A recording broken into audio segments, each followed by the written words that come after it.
EA Sports. It's in the game.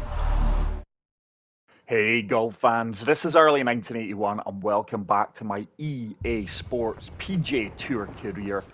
We are teeing off in round number 2 here at TPC Boston in the Boston Open. I did win the previous event, so we are looking for back-to-back victories here on the Korn Ferry Tour. Round 1 went very well for me. The simulations actually dug me out of a couple of shots. I did go 66 in round 1. We are on hole number 1 here at TPC Boston. Short par 4 into this 8-mile-per-hour wind. But thank you so much for the continued support on the channel, guys. It truly is appreciated. If you are new, please make sure to smash the subscribe button. And if you are enjoying the content, please leave a like. EA have kindly given me 6 codes, 2 PlayStation 5s, 2 Xbox, and 2 PC codes where I can do giveaways on the channel to you fantastic viewers and subscribers. So please stay tuned to that and make sure to smash the subscribe button and follow or join all my social media outlets. So we did fail to find the fairway there, and that is a poor approach shot. I've came up way short. It's left me in the sand trap. Let's see if I can pick this one close and get up and down for the par save. But I am really enjoying the career mode. I can't wait to the new update that should be out soon, hopefully, which will incorporate being able to play 1, 2, 3 or 4 round events on your PGA Tour career rather than just being forced to play 4 complete rounds or simulate quick events, which is the current situation. So good up and down there for the par. So I am 1 shot off the current leader, Meyer. Hole number 2 here at TPC Boston is a short par 5. Good eagle opportunity here if I can find the fairway. I am playing on the hardest swing settings available to me in the game. The only thing I don't have enabled is the shot shaping. I am trying to practice that in between recordings. But that ball should comfortably find the centre off the fairway. And that is going to leave me a fairly short approach shot into this par 5. Can we hold the green with that 9-mile-per-hour wind pushing me? That is a tough pin position as well. I'm going to play a finesse 5-iron with full loft. Hopefully landing this just short off the pin. Ideally 10 feet short. And just hopefully this ball does sit down and give me an eagle opportunity. It's a decent strike. There we go. That's the issue. Oh, why, you are kidding me. We have ran all the way through the green into the drink. And that is a tough outcome there. We're going to do well just to get up and down for the par now. I can't believe that ball ran all the way through the green, through the rough, down the slope, and into the water hazard. But let's see if I can flop this one close. This is a big moment coming up here. Par 5s have been killing me lately, as you guys will have known if you have been watching my content, but that is a good flop shot. It's left me a 6-foot putt for the par. Very little movement in this one. Just going to play the putt firm. That's a really disappointing start here to round number 2. Fortunately, I've not conceded any more ground to the leader. Hole number 3, this is a long par 3, playing 208 yards. 7-mile-per-hour crosswind.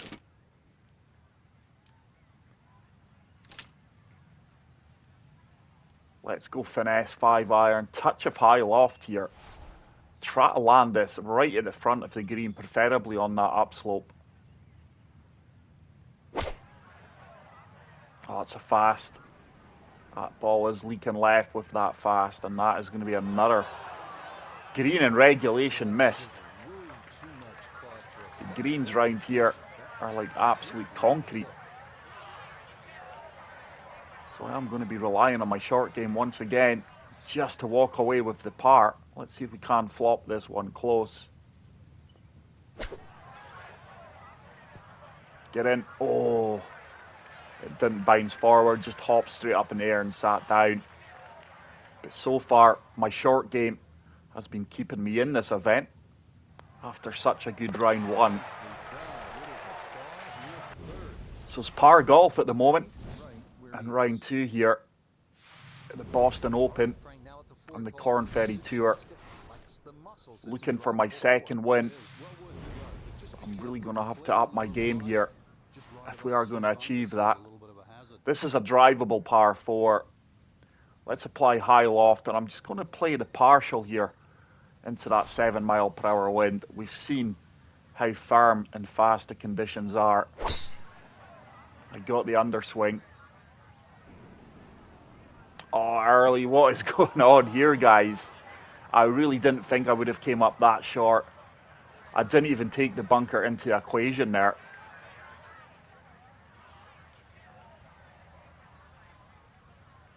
Let's try and pick this one out and up onto the dance floor and hopefully give myself an opportunity of a birdie putt.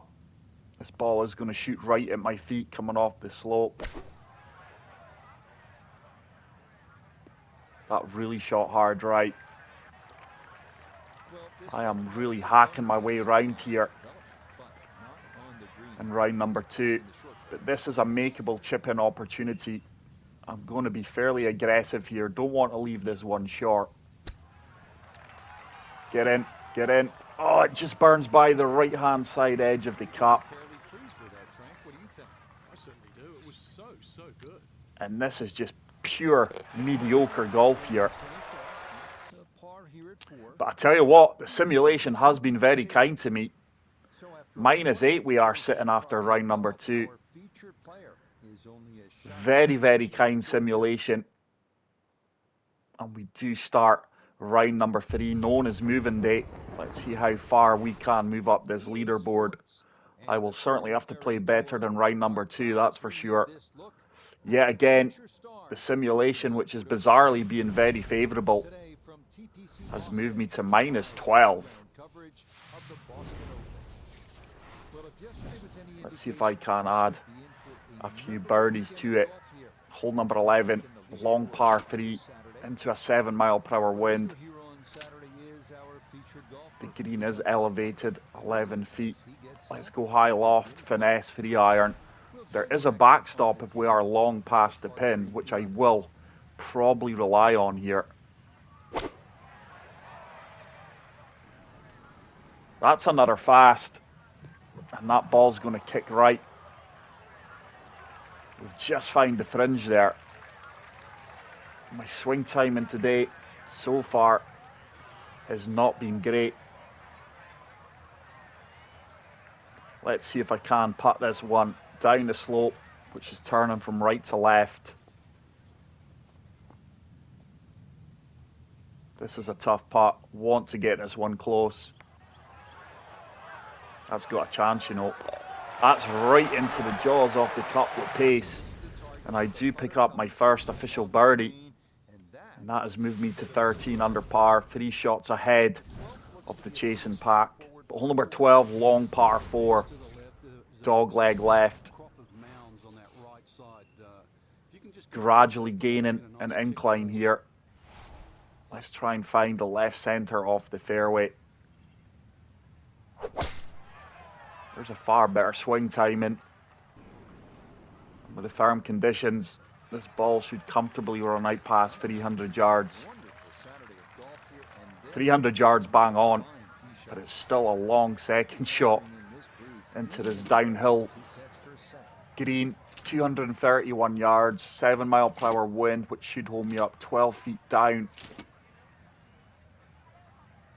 It's going to have to be a 3 iron finesse, full loft. And I'm just relying on the wind to help me out here. Intentional underswing, but it's another fast. Yardage should be pretty good too. That's crazy. I just can't get anything to sit down in these greens. My swing timing is probably one of the main factors to that. See if we can make a chip in here. This is going to be a delicate touch down the slope, which is going to turn from right to left.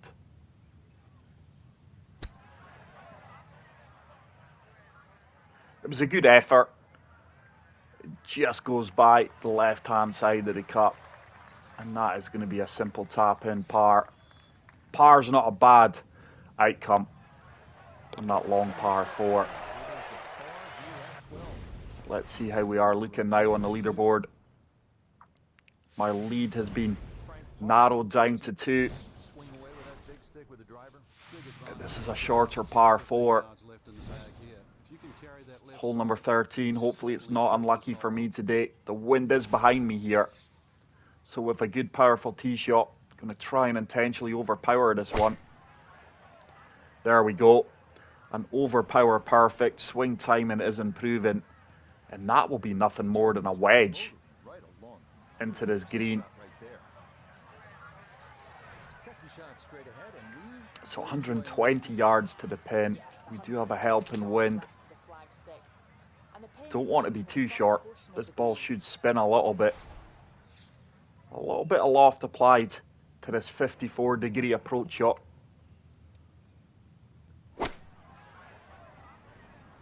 It's tracking well. That should spin. Oh, it didn't generate any spin whatsoever there. But it does give me a 14-foot putt for the birdie. You can see why it didn't spin back. It is an uphill putt. We just found that inclined slope there, which prevented the ball from spinning back. We're actually lucky that ball never ran on a bit more. That's a poor putt. Those are the kind of putts you must convert to win events and tournaments and PGA Tour, let alone the Korn Ferry Tour. So I do remain at 13 under, and if it wasn't for the kind simulation, I would not be in contention. So it seems to even out over the course of the season. Like I say, I can't wait for full one-round events to be implemented. And on the majors, I will be playing full 4-round events. Early, what are you doing?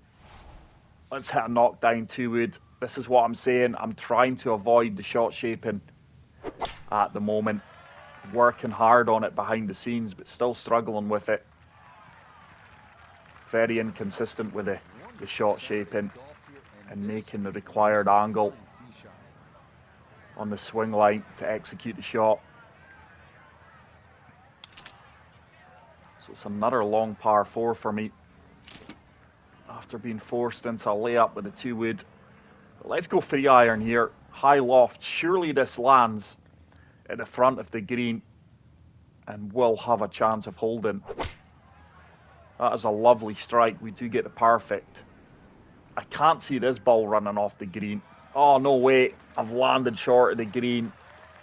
And look how quickly that ball sat down on the fairway. And that has left me with an 85-foot putt. This is insane. Uphill.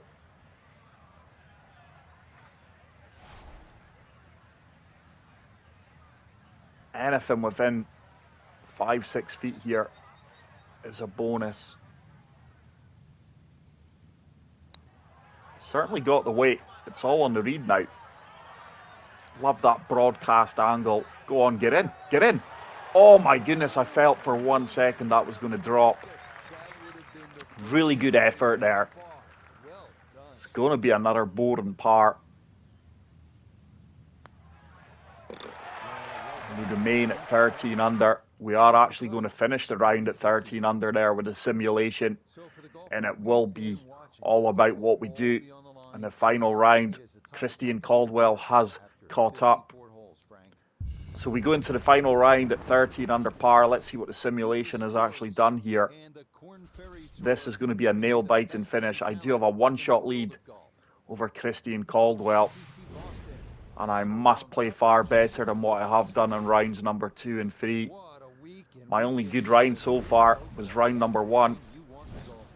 I think I actually birdied every single hole. The simulation finished me at +1. So good solid tee shot there. That's comfortably going to find the center off the fairway, and I really do need a big round here. It's left me 130 yards into this green. 4 mile per hour wind. 130 yards left to the flag. It's a nice round number. And the pin on Pitch and wedge got to be made for this. I'm just applying a touch of high loft. This has got to be the number with the wind and the slight 8 feet elevation gain. It's a decent strike. That ball's leaking right though, but yardage should be good. Yardage was decent. It was just a couple of yards right of my intended target. But this is a very makeable birdie putt. 15 feet out, uphill. Turning from right to left. Need to make this. That should turn. It does turn. That's a great putt. I do pick up a birdie. It moves me to 16 under par. Caldwell's actually dropped a shot, is he? Or was he 14 under? I can't recall. But regardless, I do have a 2-shot lead. Hole number 16. This is a stunning par 3. Water in play on the left. Let's go 8-iron drive, high loft. Not being a hero here, making sure I'm right of the pin. Oh, that's way right. That is way right.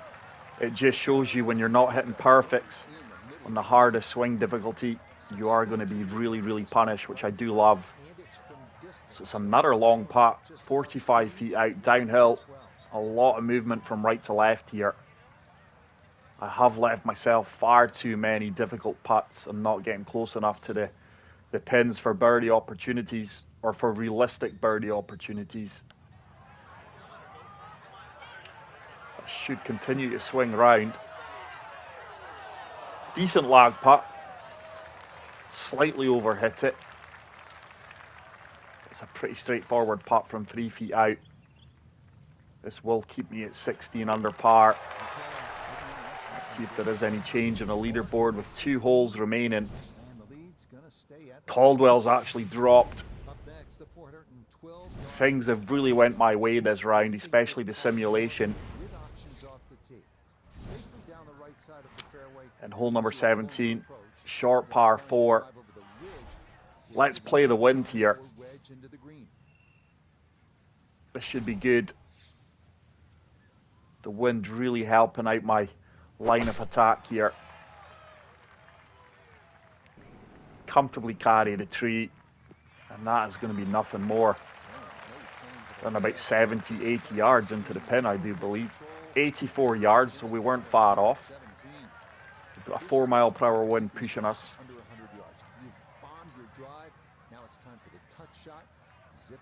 I think pitch should be good.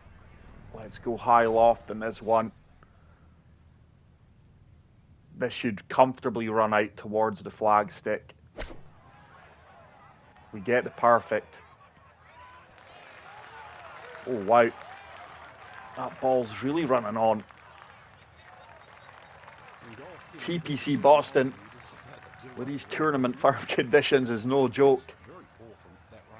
At least it's an uphill putt. And this is makeable from 21 foot out.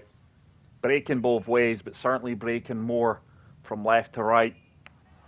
We've got the weight. That should turn back. It does turn back. That is a massive putt. It does move me to 17 under par. And we do have a par 5 coming up on the final hole.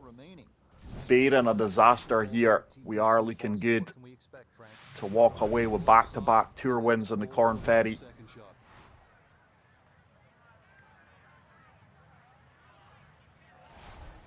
Let's take this down the left-hand side of the fairway. The wind should push me back to the right.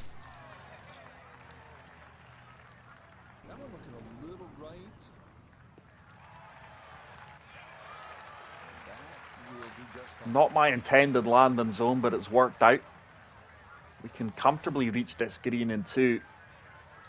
But the million-dollar question is, can I hold it? I've really struggled with long irons into the green, but we are going to go 5-iron finesse. Try and overpower this one ever so slightly. Just playing the wind and the slope. That's a nice strike. This should kick hard right up the slope. Go on, get up there, get up there. That is a really good shot. Is it going to hold? It's going to leave me an uphill eagle opportunity. And they are looking good to walk away with the Boston Open here. 2 putts definitely secures it. Can we finish it with 1? 29 feet out, breaking from left to right. Uphill all the way. Have I hit it? Have I hit it? It's just coming up short right. It's going to be a kick-in birdie from 8 inches out. And that is going to ensure back-to-back victories in the Korn Ferry Tour for me. Very fortunate there, though. Christian Caldwell did finish 3 shots back. But that is it for today's video, guys. I really hope you did enjoy it. If you did, please make sure to smash the like button. It truly helps me out. If you are new, hit the subscribe button. And until the next video, take care, peace out, and love you all. Bye. Simply, it's huge, but to sort of detail it more, the first one, there's always question marks. People tag around, is it a fluke? Were they lucky? Did they chip in on the last? So you work just as hard, if not harder, for the second one. And then when that happens, you feel validated and you feel finally over the hump. So that should just about do it. For all of us at EA Sports, thanks for spending some time with us on the road to the Masters.